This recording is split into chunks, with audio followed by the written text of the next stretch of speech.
வணக்க மக்களை, சட்டமன்ற மிக முக்கியமான தகவல் ஒன்று வெளியாகி இருக்கிறதா? எடப்பாடியின் கூட்டத்தையும் ஆட்டத்தையும் ஒழிப்பென்று சசிகலா எடுத்த அந்த அதிர்ச்சி தகவல் என்ன? வாங்க வீடியோவை உருவாக்கலாம். அதாவது தமிழகத்தில் நிலவக்கூடிய இந்த 2026 சட்டமன்ற தேர்தல் என்பது ஏப்ரல் 23 தமிழகத்தில் 234 தொகுதிகள் கண்டிப்பாக தேர்தல் நடைபெறும் என்பதை தேர்தல் ஆணையம் அறிவித்திருக்கிறதா? இந்த வகையில் தான் தமிழகத்தில் அதாவது அதிமுகவின் உட்கட்சி விவகாரம் என்பது நாளுக்கு நாள் தீவிரமடைந்த நிலையில் தான் அதிமுகவிலிருந்து பிரிந்து சென்ற அதாவது ஓ பன்னீர்செல்வம், செங்கோட்டையன் மற்றும் சசிகலா ஆகியோரின் அடுத்த கட்ட நகர்வெல்லாம் அவருடைய அரசியல் எதிர்காலம் என்னவாக இருக்கும் என்பது ஒரு கேள்விக்குறியாக பார்க்கப்பட்டு வருகிறது. செங்கோட்டையன் அவர்கள் தாவைக்கு அடைந்து விட்டார்.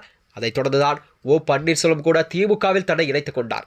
இந்த வகையில் தான் தனித்து விடப்பட்ட நிலையில் தான் சசிகலாவின் அடுத்த கட்ட நகர்வு அவர் புதிய கட்சி ஒன்று ஆரம்பித்து அதாவது டாக்டர் ராமதாசுடன் தனது கூட்டணியை கூட உறுதிப்பட்ட நிலையில்தான் அரசியல் வட்டாரத்திலே ஒரு புதிய பரபரப்பை கிளப்பியிருக்கிறது. இந்த நிலையில்தான் அதாவது சசிகலா அவர்களினால சின்னமான கட்சி அஇஅதிமுக பொதுச்செயலாளர் சசிகலா அவர்கள் தென்காசி புதிய பேருந்து நிலையத்தில் தனது கட்சி வேட்பாளருடன் வாக்குகளை சேகரித்திருந்தாராம். அப்போது அவர் பேசியதாவது, சிறைக்கு செல்வதற்கு முன்பு அதாவது நமது ஆள் ஒருத்தரை இங்கேயே அமர வைத்து சென்றேன். எடப்பாடி பழனிசாமியை அவர் நாற்காலியில் உட்கார மறுநாளே மாறிவிட்டார். அந்த பதவியில் கண்டிப்பாக அமர வைத்த 60 தினங்களுக்குள் என்னையே கட்சியிலிருந்து நீக்கிவிட்டார். இன்று சசிக்கு சகலமும் நானாக இருக்க வேண்டும் என்று அவர் நினைக்கின்றார்.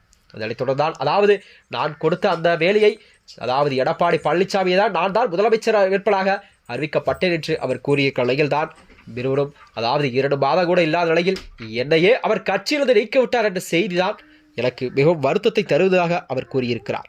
சிலர் ஆசைக்கும் தேவைக்கும் வாழ்வுக்கும் வசதிக்கும் ஊரார் கால் பிடிப்பார் என்பதை போல ஒரு மானமில்லாத அவரை எப்போதும் வால் பிடிப்பார். எதிர்காலம் வரும், என் கடமை வரும், இந்த கூட்டத்தை ஆட்டத்தையும் ஒழிப்பேன் என்று எம்ஜிஆர் பாடைய பாடலை அவர் தத்துவமாக அதற்கு விளக்கத்தையும் எடப்பாடி பழனிசாமி உணர்த்தும் வகையில் தான் ஒரு முறையான அதாவது குற்றங்களை சாட்டியிருக்கிறார் சசிகலா அவர்கள். சிறையில் இருக்கும்போது இந்த பாட்டு நமக்கு சரியா வருகிறதா என்று நினைத்தேன்.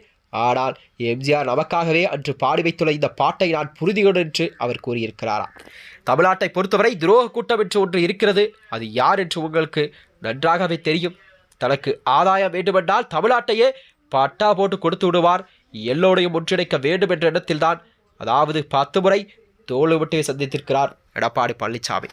இந்த வகையில்தான் அதாவது வினை விதைத்தவன் தான் வினை அறுப்பான் என்று திரை விதைத்தவன் திரை அறுப்பான் என்ற வாசகமும் சசிகலா அவர்கள் எடப்பாடிக்கு கொடுக்கும் குற்றச்சாட்டுகளாக அவர் பேசியிருக்கிறார்.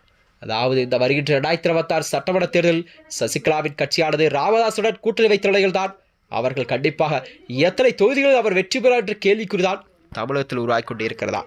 மேலும் இது போன்ற வீடியோக்களை தெரிந்து கொள்ள நமது சேனலை மறக்காமல் சப்ஸ்கிரைப் செய்து கொள்ளும். நன்றி, வணக்கம்.